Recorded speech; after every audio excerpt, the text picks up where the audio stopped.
My name is Christy Busby, and you are about to listen to the next episode of my podcast called F.A.T.E, From Atheism to Enlightenment.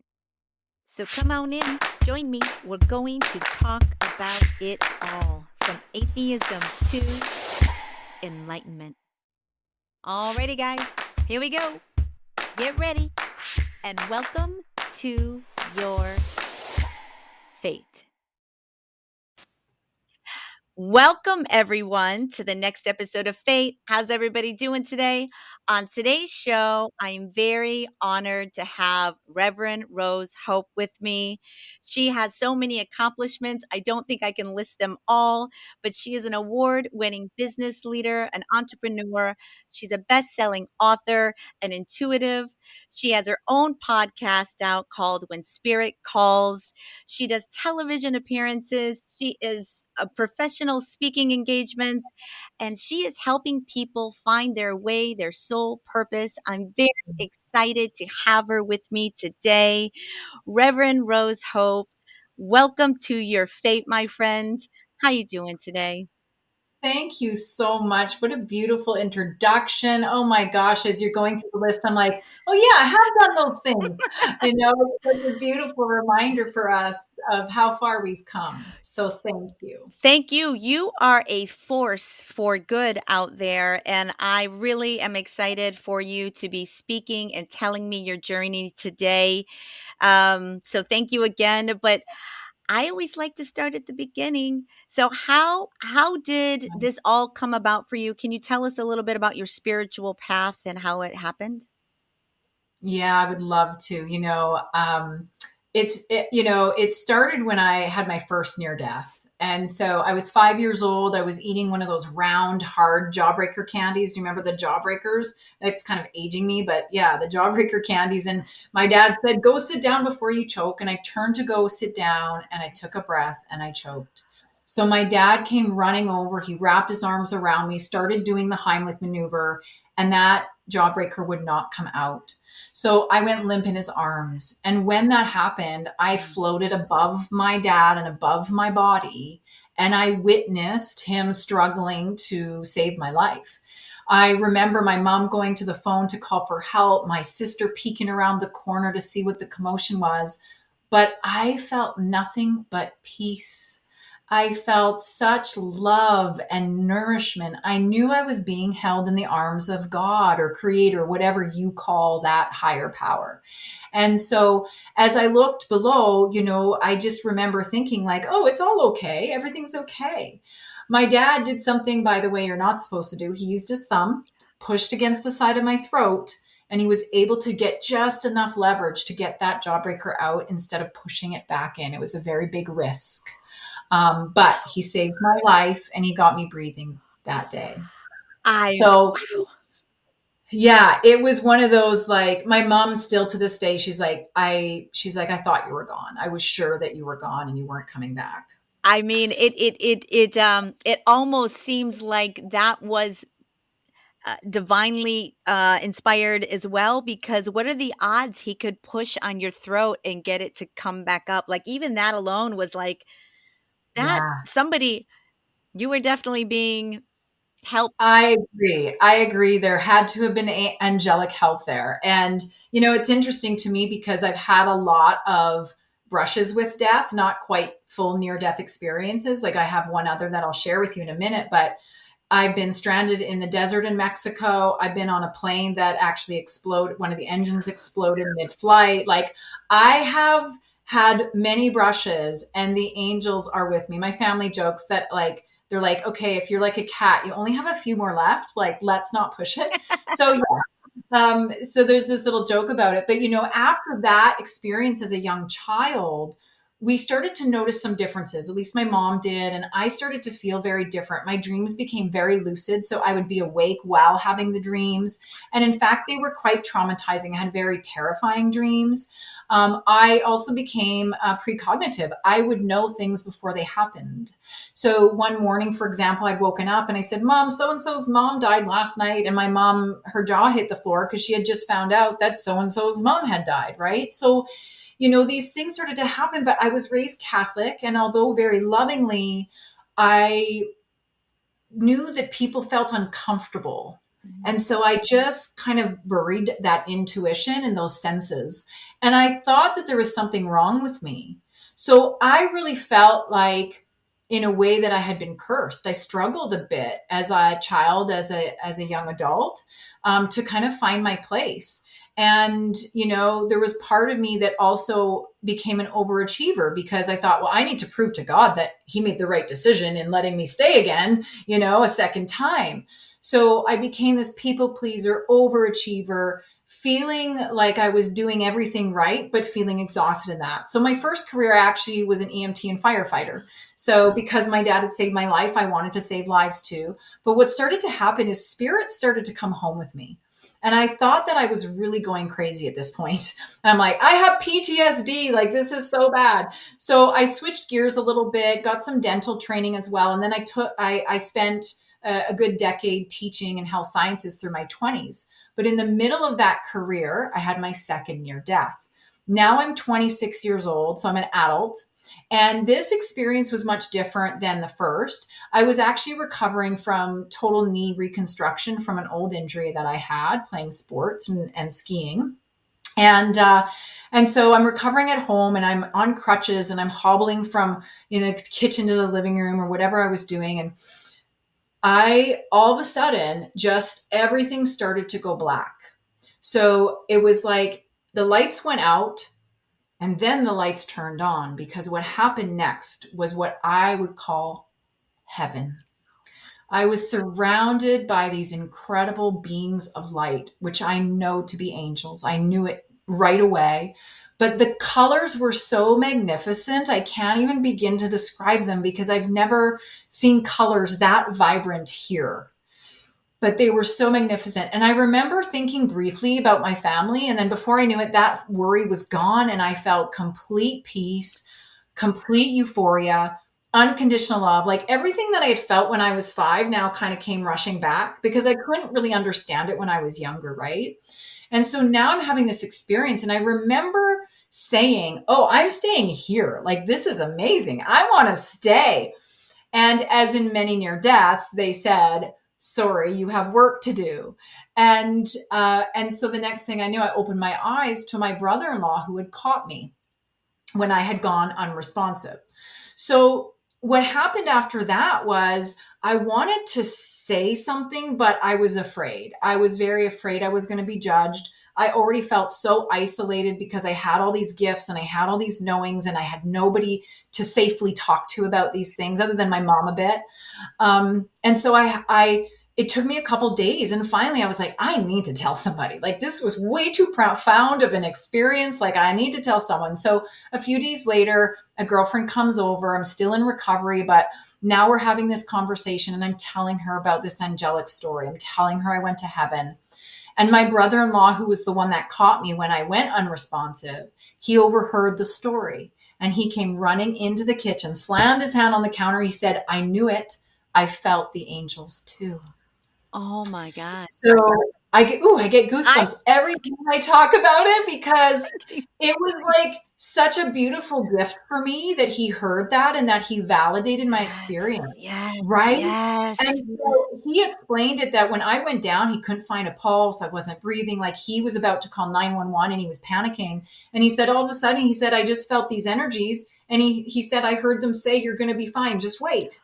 And he said, within a few seconds of that, I opened my eyes with a smile on my face. I mean, it doesn't get any more magical than that, right? No, it does not, and the ability to get the confirmation that it that Oh, you that everything your whole life was yes. you experience. Real. Yes, real, real, Yes. real. And that was it for me, because remember, I came from science, right? Medical background, teaching background. It was all science, evidence based. And so I had this difficult contemplation of like, okay, is it real? If I experience it, does it become real? Like, all of those things, right? And so he validated it, and that was such a gift, like a gift that will forever give me life, because Yes. that experience was just what I needed. I knew after that I needed to get my story out there in some way and start speaking to that. But a lot of people will go, they'll say, okay, so you had these two near deaths and now you've got it all figured out, you're enlightened. No way. So what happens with a lot of near death survivors is we want to go back to that heavenly place.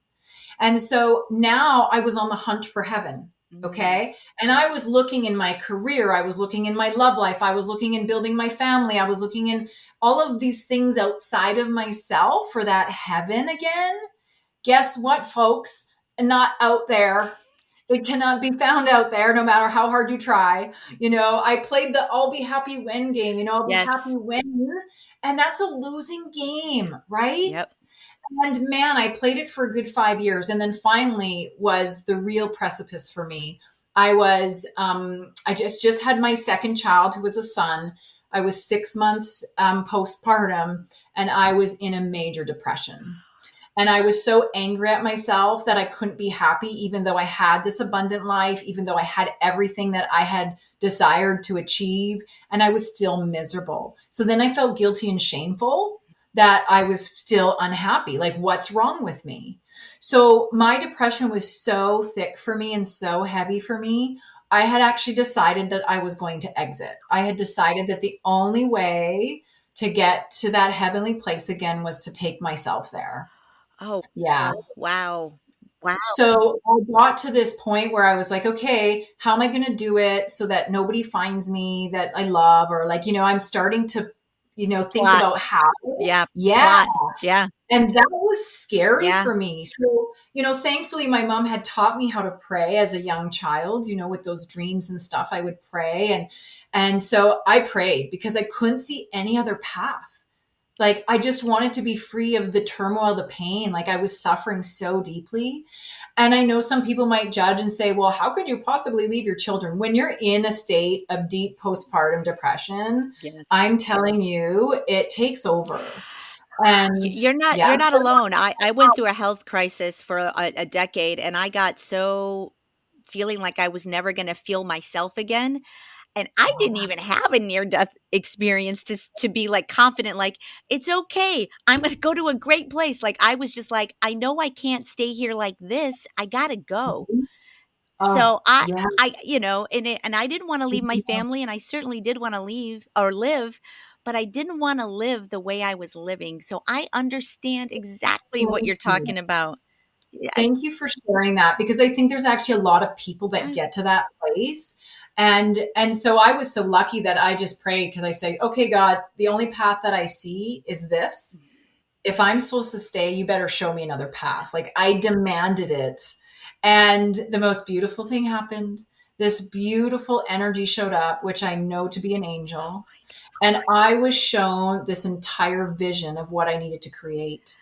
So it was so potent and so powerful. The next morning, I just got up and I said to my husband at the time, I said, okay, I'm starting the first holistic healthcare system in the world, and I'm going to do it. And he said, this is brilliant. I said, okay. And I poured my life into that.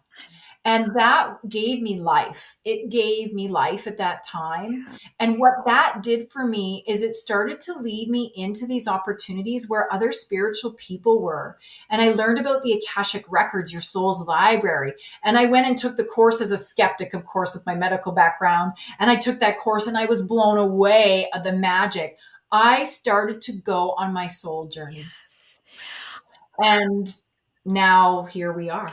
I I love that because I'm in a similar like, I also, from what I understand, you had some health issues yourself that you were trying Mhm. to heal from, and That's that's right. kinda how my soul journey started, Mhm. was trying to heal my body and seeking Yes.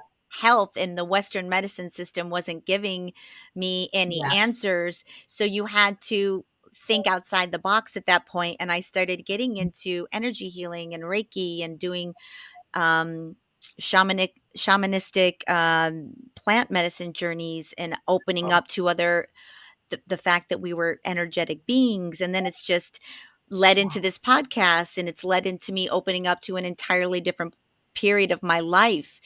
So Mhm. I'm so identifying with your journey that it feels very familiar to me. And I think there are so many of us out there for whatever reason that are stepping on their own path and starting to understand that there's more to us than what we think. Mm. And So much more. you know, Yes. speaking of your holistic medical business that you started, from what I understand, you ended up giving that away. It was like a super I like did. successful business, and you gave it away in like a contest or I something. did. Total, like people joke, they're like, "You're the modern day Willy Wonka." There was no gold ticket or anything, but yeah, I did a contest because I had built that company for 7 years, a multiple figure company. I had worked so hard, sacrificed so much, but I got to kind of the fork in the road where they said, "Okay, are you continuing to build this spiritual business, or are you growing this holistic healthcare system? What are you doing here?" And I knew very, very strongly in my heart that I needed to continue on the spiritual entrepreneurial path. And so it was a really easy decision, actually. A lot of people, they said, "You're crazy. Like, how could you put all this money in and all this time in just to give it away?" But honestly, that business had given me life, remember? Yes. And so I didn't feel like it was my place to charge and to try and sell that business. It didn't feel right for me. And so even though people didn't understand it, it was actually a really easy decision for me. And so I had this fun little contest. People got to, put in an essay, and then they had to do certain things and tasks and collect points. So I ran it about over 6 months, and then I chose a winner. And that process was just so uplifting and so beautiful, and I loved every minute. Now, unfortunately, that company is no longer, but I know that it did what it was meant to do for the next person, Mhm. and I know that it did exactly what it needed to do for me. Everyone needs to hear that story, in my opinion, because I think one of the biggest misnomers out there is that making as much money before you die is the only way to Mm, live a successful, happy mhm. life. And it really is much more about serving others and giving than it It is is. about, you know, profit and greed. And I Mm, just think the world of you that mm, you would make that leap and do something like that, because you just don't see that out there very much. You just don't see it in our culture, in our mm. humanity. You don't see people doing that very often. It's true, and I do really believe in the generous heart, and that has always served me well. I know that we have this definition of being in service, like if you're in service, you're not to get anything in return, but the true definition of service is knowing we get something in return. Yes. Because when I did that, I felt so good inside. Yes. So I was winning. Yes. I was winning because I felt amazing. And not only that, it gave someone else an opportunity to step in, Yes. and it opened the floodgates for my spiritual business. Yes. There was this little meme that was floating around for a while, and it was an image of a little girl holding a little teddy bear, and in front of her was Jesus hiding a giant teddy bear. And Jesus is gesturing for the little girl to hand over the little teddy bear, but she doesn't want to because it's so comfortable. But yet, if she would let go of the little teddy bear, she'd make room for the big teddy bear. Yes. And that holistic company was my little teddy bear. And letting go of that made room for so much more for me. And I just invite the listeners to think about, what is your little teddy bear right now that maybe you need to let go of, that's going to open up the floodgates, because it really did for me. And it does every time I let go of that little teddy bear. I'm telling you, it's like magic. I love that idea, and people should let go of that teddy bear. Mhm. You bet. You got it. Well, let's talk a little bit about what you're doing now for people, your your spiritual business, the Mhm. tell me all about it. What are you doing now to help others find their way, their mission, their gifts, all of it?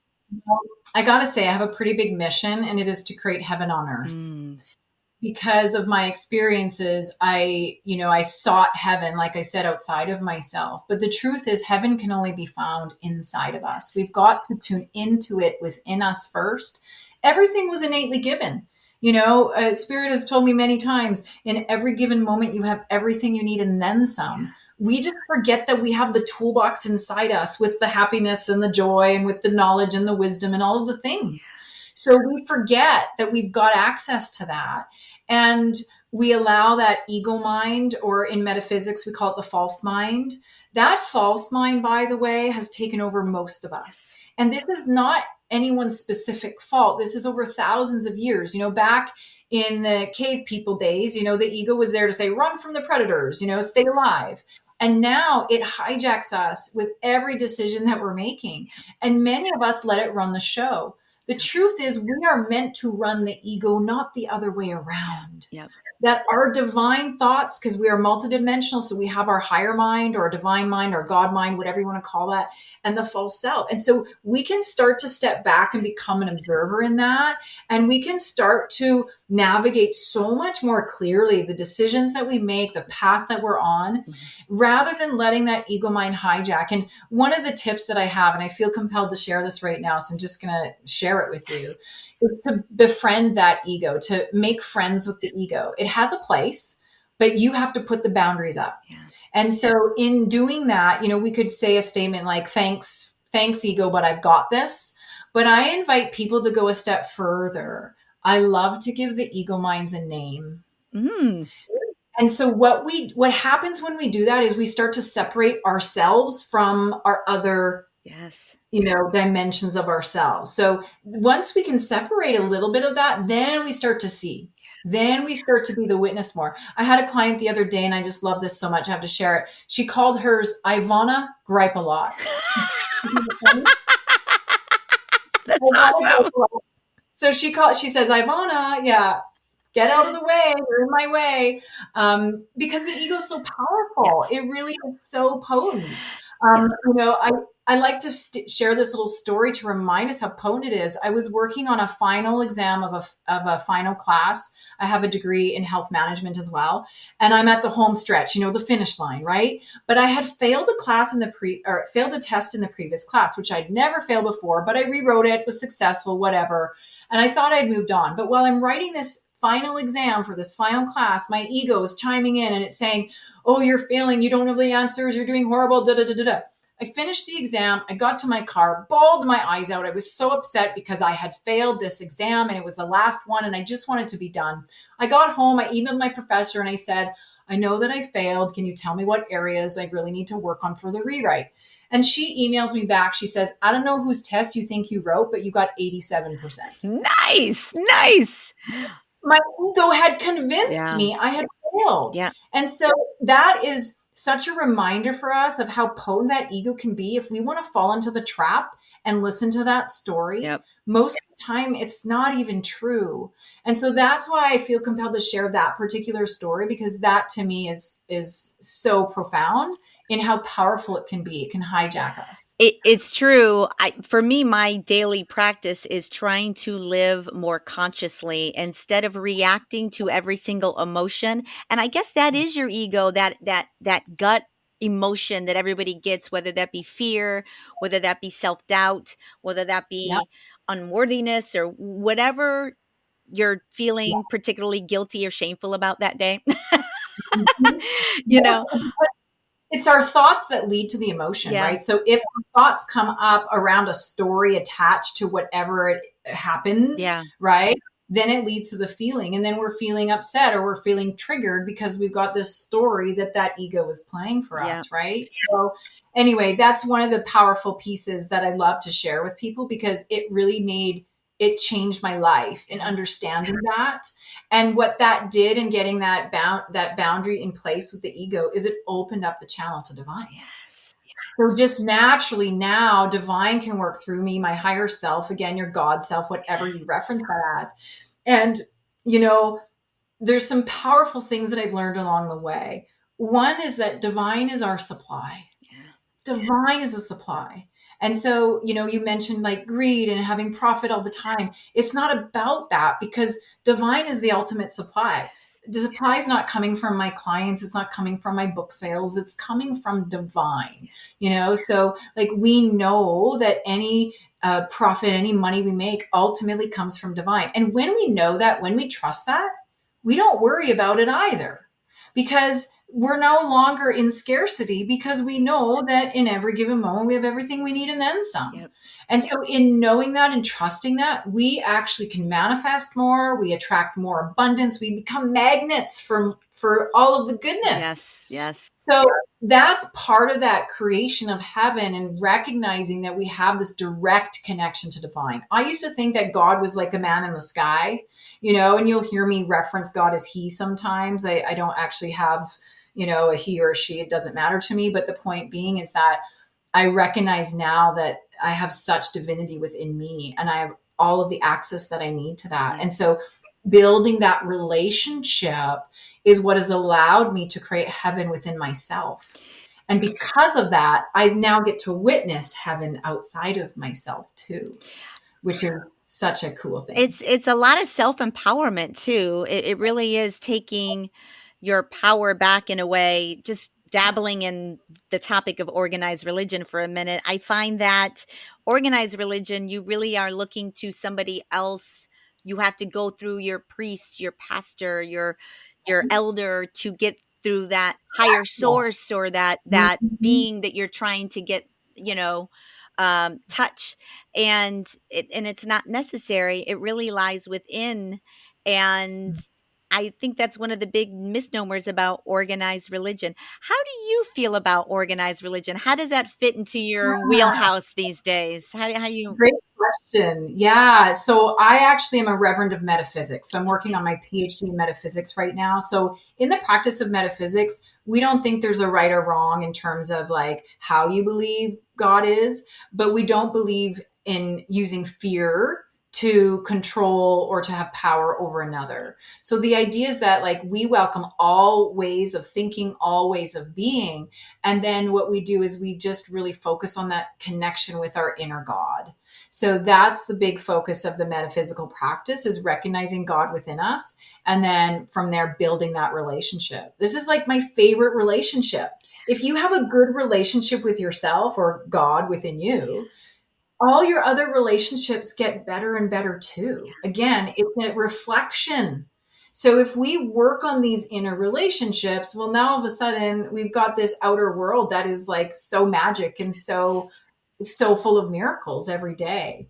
So that's kind of my perception. So even though I was raised Catholic, I don't see myself fitting into any one particular religion. I believe in this umbrella of, there's who am I to say who's right or wrong? yeah. But other than the fact of like removing fear from your belief system, I think that's really important. And I caution my clients whenever they're getting part of any spiritual group, if the spiritual group is coming in and saying, oh, if you don't do this, then this is going to happen, or if you don't keep doing what I say and paying me all your money, this is going to happen. I had a client who had invested over $10,000 with a psychic who told her that if she didn't continue, she was never going to find the love of her life. Oh my God. And the woman was so desperate, she just kept paying into that. And so there are people out there like that. So that's why I always say, like, if they're using fear in any way to control, then they might not be of God. They might not be of the light. Which is like which is like almost every organized religion on the planet. Right? Even in my Catholic upbringing, I thought I had to feel so guilty and so shameful if I did anything that was remotely wrong. Yes. And so I sat with guilt and shame much of my life, which is why I got to the place I did and wanting to leave this plane, because I felt so riddled with guilt and shame. Same. I grew up in that's why I became an atheist. I was an atheist for most of my life until I ended up getting sick because of that. Like I was made to go to church 3 times a week. my family was all hellfire brimstone. It never Mhm. felt right to me. I was always like, this cannot be the way it is. We're the only ones going to heaven. Everybody else is going to hell. And if I did this, I'm going to go burn. This can't be what, like, I was just like, this, my inner knowing, my inner being, whatever that, your intuition was like, nope, Yes. nope. No. So I went atheist route. I was like, you know what? I don't believe in religion. I don't believe that there's a man in the sky that is judging me. And I just don't believe that. And then, things happen in life. And maybe I like to say on this show, sometimes you have to be shaken to awaken. And I was Yeah. shook to my core and Mhm. really had to completely reevaluate what my belief system was. Yeah. And It's something else, isn't it amazing though? Like how you swung the pendulum, yeah, so far to the other side, but now you found your sweet spot. And yes, I think a lot of us go through that because we're like, well, we don't know what to believe. yeah, I'm telling you that if we lean into the relationship with ourselves, we will know the truth. We will know the truth, and it's okay to trust your own knowing. yeah. I can't even tell you how many people that come to my path and like, I didn't trust my intuition. Like, Mm, I didn't know I could trust it. And we can. We're all so highly intuitive, you guys. We have this incredible inner technology, this inner yes. technology that for many, many years we've been told not to trust. But I'm telling you, it is magic. And this is one of the things that I do now is I teach people how to use their own Akashic records so that they can go into their own soul's library. So the Akashic records, I don't know if you've ever talked about on the show. I have briefly, but that was literally you're leading me into the next question. That was going to be my next dive into was the Akashic records. I So love it. The perfect. intuition, the Yes, surfing. See? Um, we're in a flow. We're in a flow. yeah, I love it. I love it. So, the Akashic Records is a space of consciousness that we step into. Now, you can enter it through a prayer. Like some people, when they're meditating too, they're tuning into the Akash. They just don't know it. So, it's a place of consciousness in which I kind of think of it as my meeting place with God, where I can just go and be in this safe and sacred space.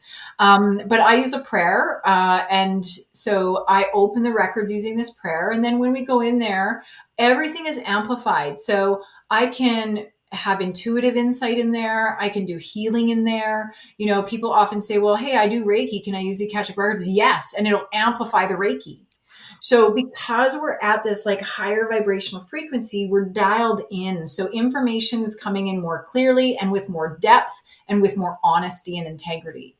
So that's what I love the Akash because it creates the container, the safe container. People will often say, well, what's the difference between like just an intuitive reading? And I don't even want to say just an intuitive reading because an intuitive reading can be very powerful as well.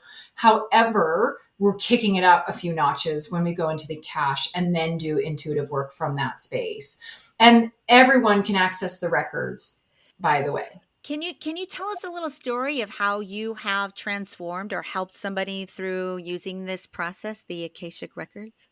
Oh, so there's a lot of different stories I could share, but I'm going to share a little bit of my own story because, like I said before, I went in as a skeptic. So I took the course thinking, like, there's no way people can do this stuff, again, science background. So I went in, took the class, and all of a sudden I'm getting these insights. I'm seeing these images, I'm seeing these things, and I'm just expressing, I'm just describing them to the other person. And the other person's like, oh my God, that means this. And I know what that is. And they're having these incredible discoveries. So I was like, oh, wow, like there is something to this. And so over time, you build a relationship with the Akash. It's kind of like I describe it as like if you were to learn how to play the guitar, like a Pearl Jam song, like you're going to have to practice a few times, right? In order for you to really get it, for you to play it really well. And the Akashic Records is an instrument, right? And so it just takes a little bit of practice. But I'll use an example of a client who had come to me and they were really struggling with their relationship, their husband. And in fact, she was headed for a divorce. Mm. And I said, okay, like you think you've done everything, but there's like one more thing. And so this came in through the Akashic Records. And the invitation was for her to do a meditation with her husband's higher self. So, where she would call in her husband's higher self and she would take her higher self and she would imagine them having a conversation, the conversation that she tried to have that he wasn't hearing, the conversation of everything that she needed him to get. And so she had this meditative experience. And the next morning, her and her husband wake up and he rolls over and he says, honey, I've been thinking. I've really messed this up and I need to start making some changes. Wow. Like So, wow.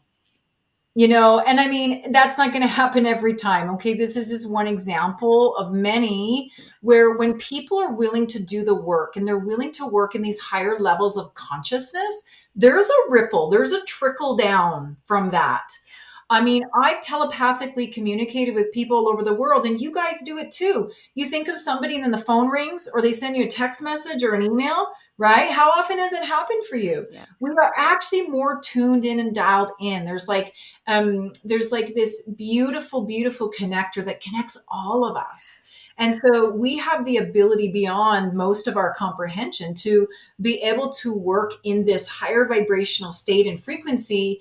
And that can really help us to get out of our own way. And in particular, also get that ego out Yes. of the way. Yes. Because again, most of us are in this like zombie mode, and the ego is completely hijacked because we've been conditioned through whatever broadcasting, Yeah. Our which by the way, schooling. Yeah. our schooling, right, to think a certain way. And so we've been taught to be so far removed from our true self Yes. that we are in some ways the walking zombies in the world.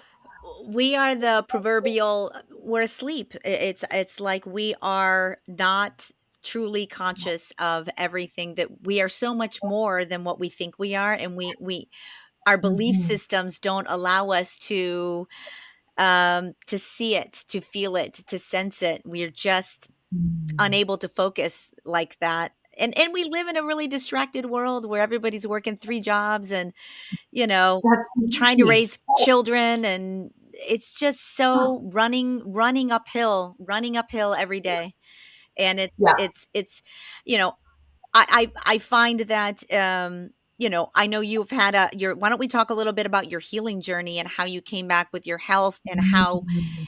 and how it is that we live in a world where almost everyone is sick, whether it be from a mental Yeah.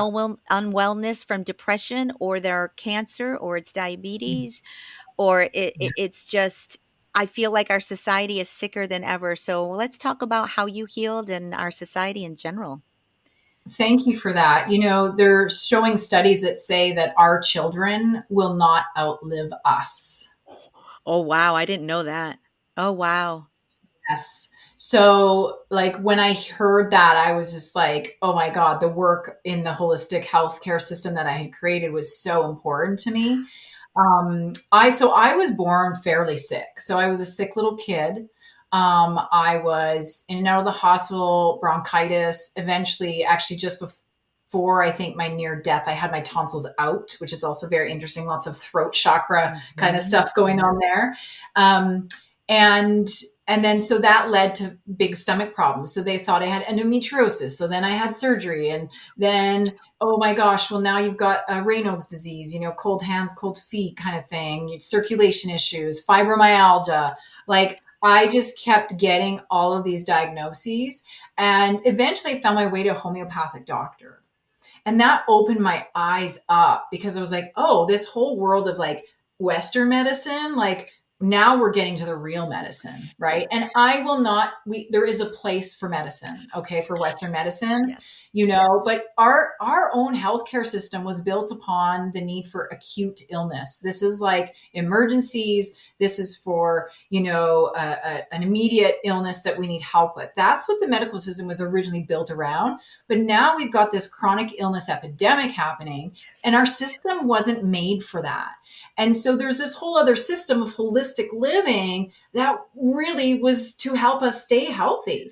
And so, as I went through my process, mostly in my 20s, I did a lot of deep healing work. And I actually cured myself of fibromyalgia, by the way. I've been told I do not have that. Um, and part of that process for me was understanding that there are so many resources out there, but most of us get really overwhelmed. We don't know where to start. We're already sick and tired. So when you're sick and tired, you don't have the capacity to look for other resources. So my whole idea with the holistic healthcare system was that we would create the path for people where we would say, okay, you have these issues. Here's all the things that you need in order to overcome it, right? Or here's the things to try. Because I mean, it's not a one size fits all either. It can be a game of whack-a-mole when you It have is. an undiagnosed Mm, issue and the doctors can't seem to help yeah. you, you really can whack-a-mole. You're trying. I went through that. Like Oh, yeah. there Me really too. isn't anything out there that I haven't done. I've done Yeah. ozone, I've done peptides, I've done hyperbaric chambers. All the I time. mean all high dose Yeah. vitamin C, like everything I have pretty much done. And quite frankly, if you don't have the resources to go down that track, that could be yet another issue because a lot of this stuff is not covered by insurance.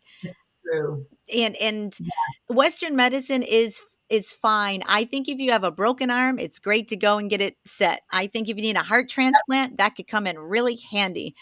Absolutely. But if you have something that is chronic, that is not something, unless they can give you a pill, you're not going to get cured. I can tell you that. Even with a pill, Yes. we, it comes actually back.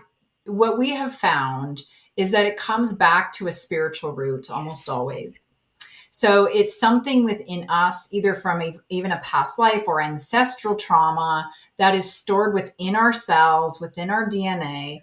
And so we have this beautiful opportunity to build a healthy, again, relationship with our physical form. I think that for a long time, I rejected my physical body because I was angry. I'm like, you can't keep up. You're always sick. You can't go out and play with all your friends because you're too sick, all of that. So I had such resentment towards my body.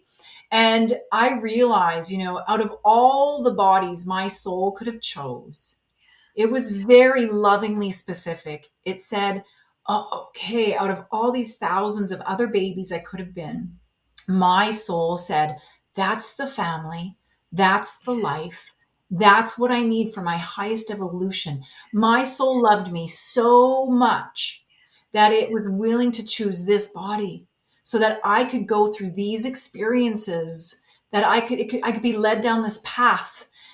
Everything in life, you guys, it's like a spiritual breadcrumb or a directional signpost to tell us where to go next. Yes. Had I not had these illnesses, I might have not started the holistic healthcare system, which is what gave me so much life and gave me the renewal that I needed at a time of despair. Right?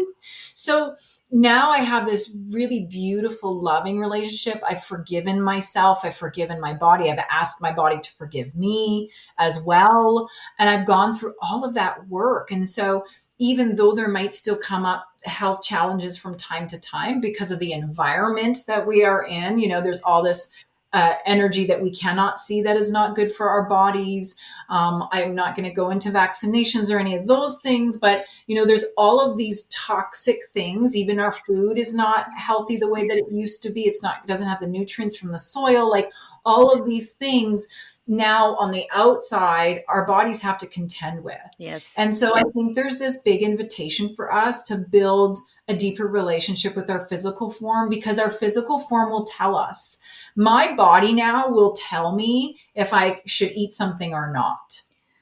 So I'll give you an example. The kids wanted McDonald's a while back, and we don't do McDonald's very often, but every now and then. And I thought, oh, I'll just grab a chicken burger. I went to eat that chicken burger. I took a bite, and my throat literally would not let me swallow it. I had to spit it out.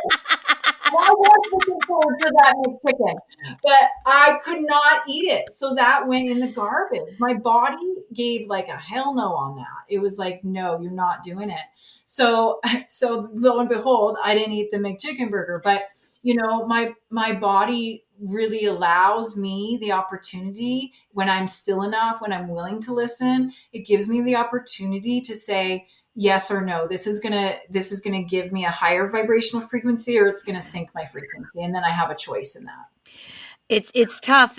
Eating these days is quite it's quite hard to find food that your body is not that's not filled with toxins these days. I don't know, that's a whole nother podcast, but like our health, our food in this country is another system in which it only kind of works for very few, and most of us are having to, ingest food that our bodies can't even process half of it. It's just nuts.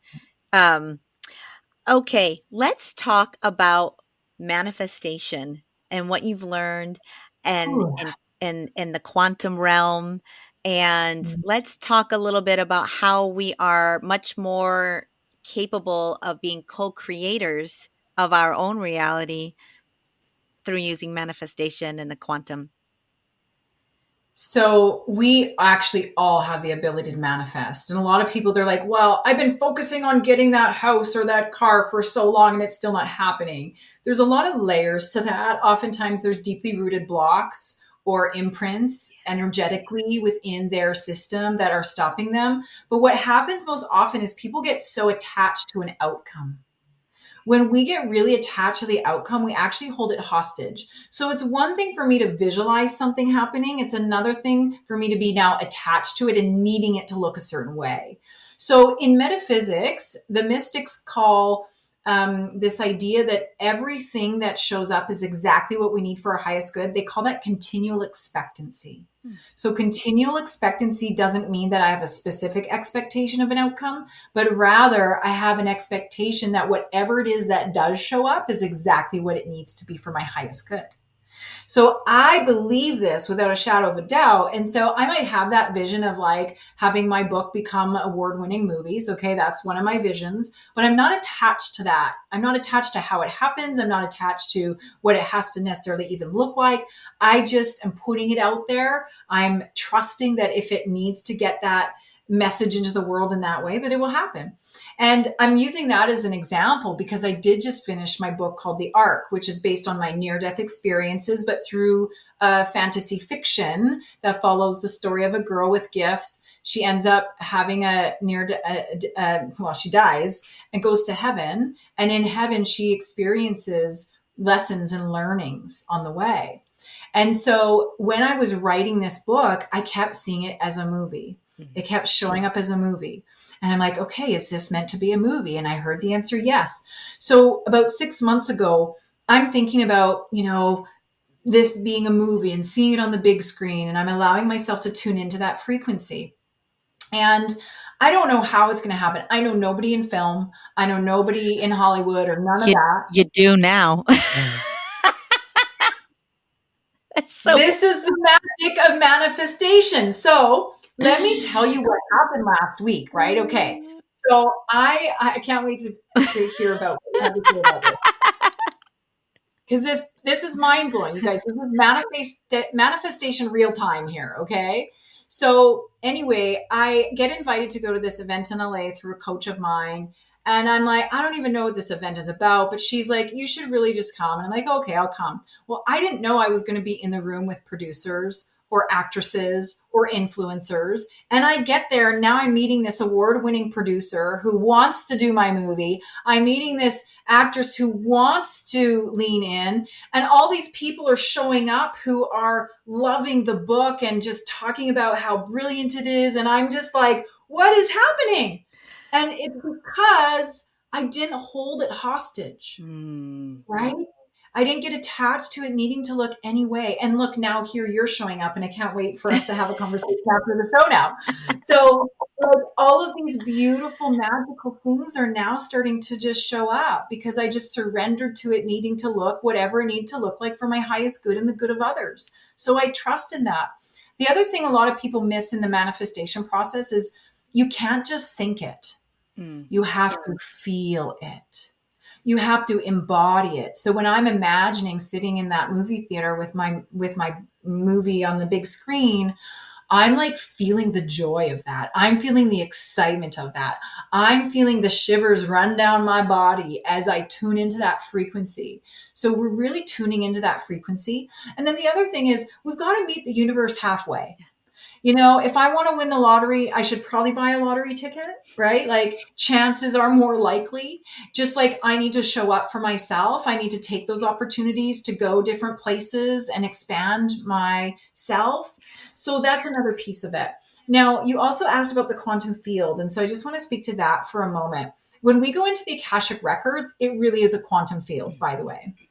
And so there's different ways and different theories on how you can tune into the quantum field. But I love to use the Akashic records. And within the Akashic records, there's like different zones. There's the zone of choice, there's the zone of freedom, and there's the zone of possibility.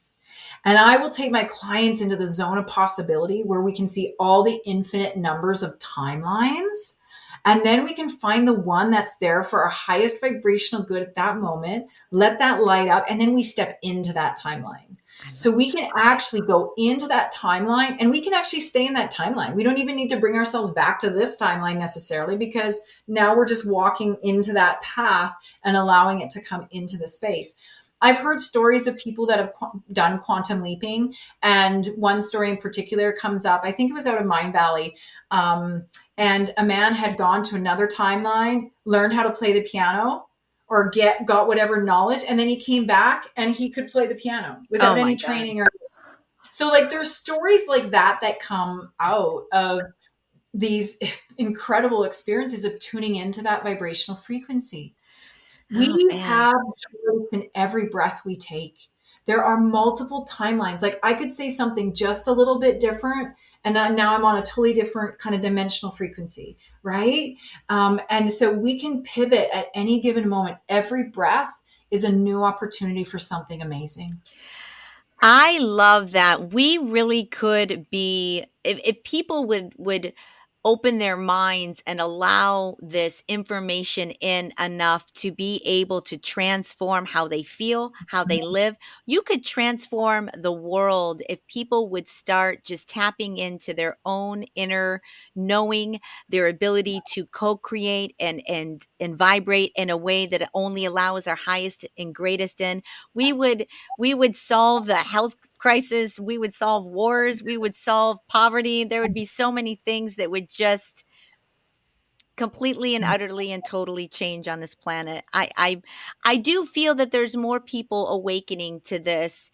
If Yeah. for those out there that are listening that are maybe just starting to dip their toe in the spirituality of it all, what is your advice for navigating this new path? Because let's face it, we as humans, it's hard for people to step out of their comfort zone. If you have been raised in the church, or if you have raised in a family where you're being very judged for what you think, what you say, what you believe, it can be a very daunting to change your belief systems and still be accepted in your tribe or whatever you want to say.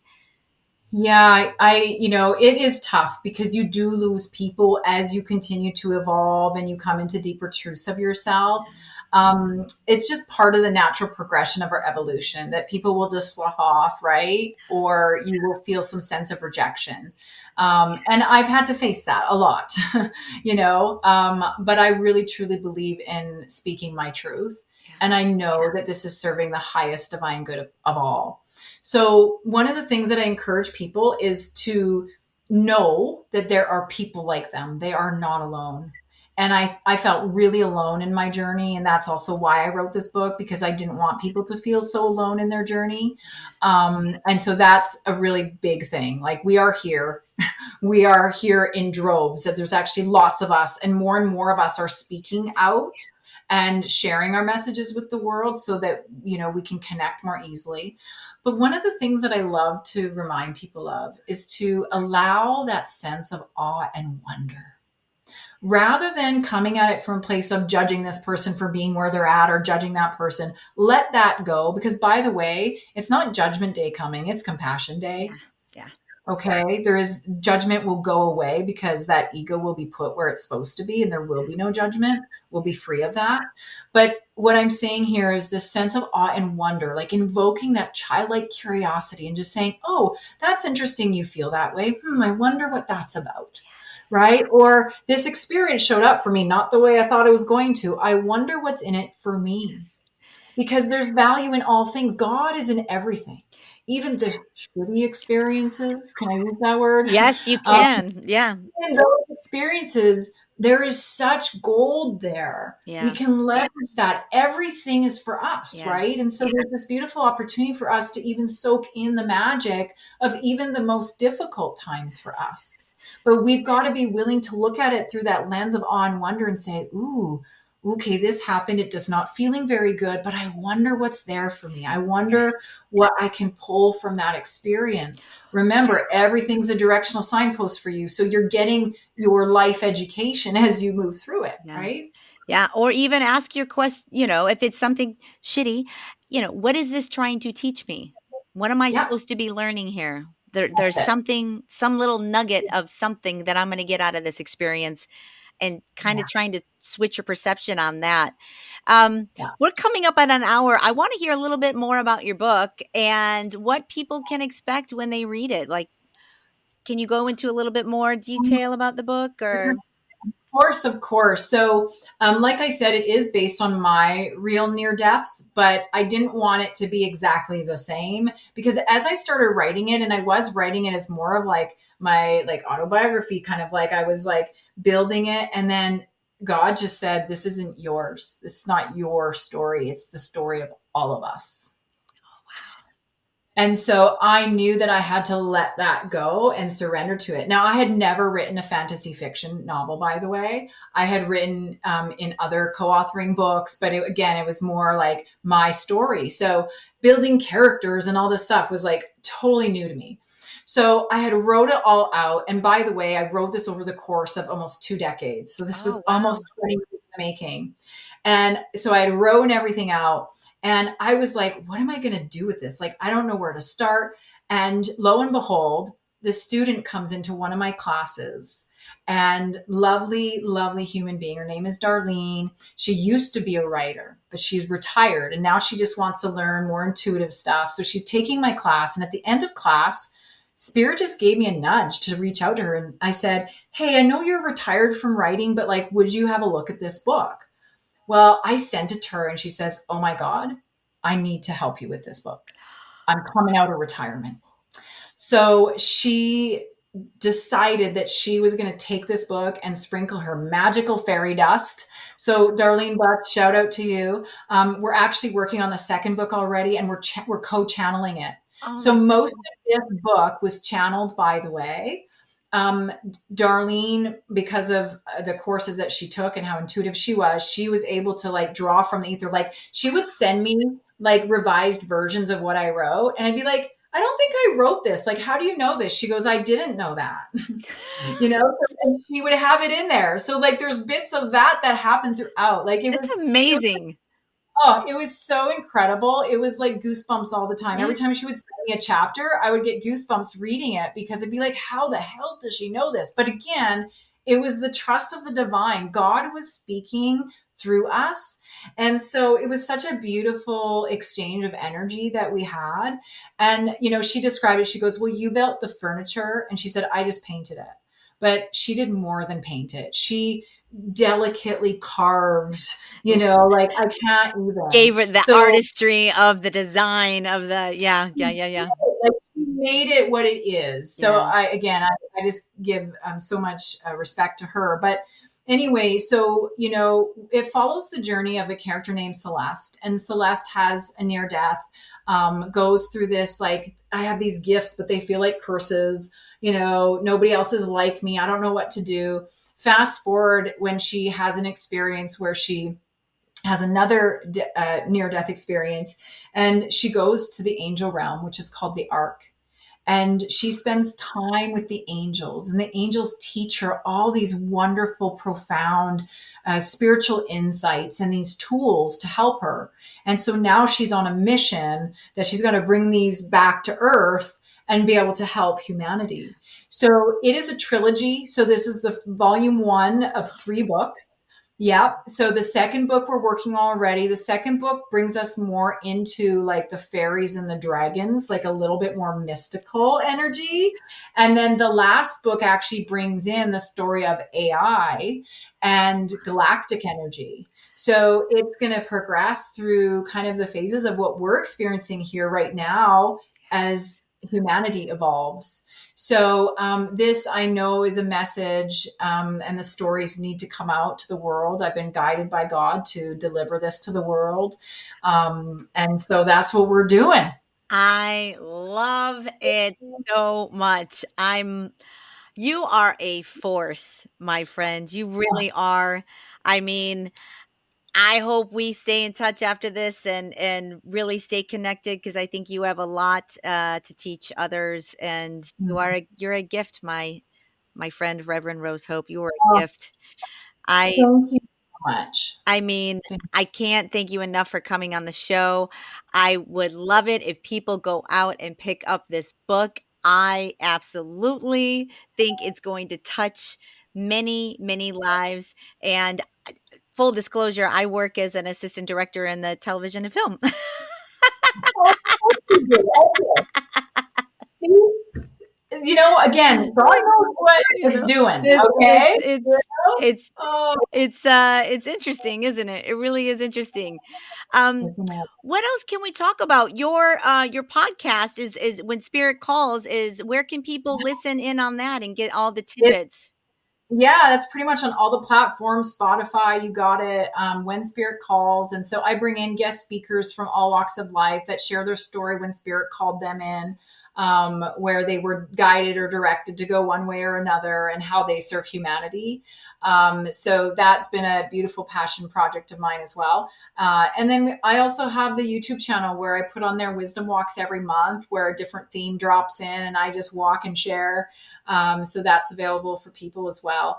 And, I love gifting. So we are going to make sure that you have a link for the show notes for our event coming up called 7 Days of Creation in January, Oh, where it's just you come online and for 7 days, I'm going to I'm going to guide you through the Akashic records for 7 days. And we're going to really increase your ability to manifest and increase your vibration. So you're magnetizing all that goodness that you're desiring in life. sign me up. I mean, I don't. I. The other thing is that one of the beautiful things about having a near death experience is that it really does take the fear out of dying, doesn't it? Like you probably don't fear death, do you? Not at all. Not at all. What a gift is that? It's such a gift. It is such a gift. I mean, it's a gift within a gift within a gift, I think, But yeah, I feel very lucky. I mean, I feel like I have so much work to do. So that would be the only thing that would like, I wouldn't want to go because I'm like, oh, but I got so much left I want to do. But I also know that when I go, I'm not going to care about all the things that I had on my to do list either. Mm-mm. So, it's so interesting how we in our humanness still have some of these default mechanisms Yeah. where the ego comes into play. But And and yeah, and you're not gonna go until you're meant to go. Like I, that's the other I thing. so believe it. I so believe that. And Yeah. I also want to give this caveat too. Please don't self induce your own near death experience. Not necessary to go on the spiritual path, okay? You can simply make a conscious choice. And there's lots of ways to have very cool spiritual experiences these days through breath work and different journeys you can go on. So I just want to give that Yeah. caveat before we go. We are not Uh, promoting that here on this show. No, right? thank you. Yeah, please don't. No. Yeah. No, that might not turn out so well for for the average Right? bear Yeah. there. Yes, You might not exactly. get that lucky. Um, Right? Yeah. well, Reverend Rose Hope, I am going to Mhm. leave it there. I want to thank you for coming on the show. I hope I have made a new friend. I think that Yes, you are indeed. definitely a force Oh, out there for good, and we need more of you. And let's mm. keep in contact. And anytime you want to come back on the show and promote a new book or a new business venture or anything that you're touching out there, I am welcoming you back anytime you'd like to come. It was a pleasure. Thank you. I have loved every I minute. What a mean, beautiful conversation. And you yourself are just such a glowing, radiant human being. So thank you for being an earth angel. So, we often are reflections of each other, aren't we, at the end of the day? So I thank you so much for holding the space for me to share and welcoming me with such open, loving arms. Thank you. I thank you. And on that beautiful note, ladies and gentlemen, we are going to call it a wrap on today's show, From Atheism to Enlightenment. I will see you all next week. And as always, welcome to your fate, gang. Journey well. Bye. Bye. And that is a wrap on this episode of From Atheism to Enlightenment. I hope you enjoyed this one. I gotta say, I love Reverend Rose Hope. I found her to be a force for good. I hope she is successful in every single thing she touches out there. From her giving away her business, that's unheard of, to her now out there helping others to find their own soul purpose, to find their own way, their own journeys, to opening up to who they are. We need more of that out there. So if you are on your path, just stepping on your path, or thinking about it, I would definitely look up Reverend Rose Hope, find her podcast, find her YouTube channel, and listen to what she has to offer. I think she probably has a wealth of knowledge. And I'm so thankful that she is out there doing what she's doing for people today. And love to have her back on the show. I absolutely would love to have her back on to promote whatever she has going on. And I don't know, I kind of think maybe a future friend is in store for us. I think that we had a vibe. We talked after the show. And when you just have a feeling about somebody, you just like their energy. We kind of had that kind of groove going. We just liked each other's energy. So there you go.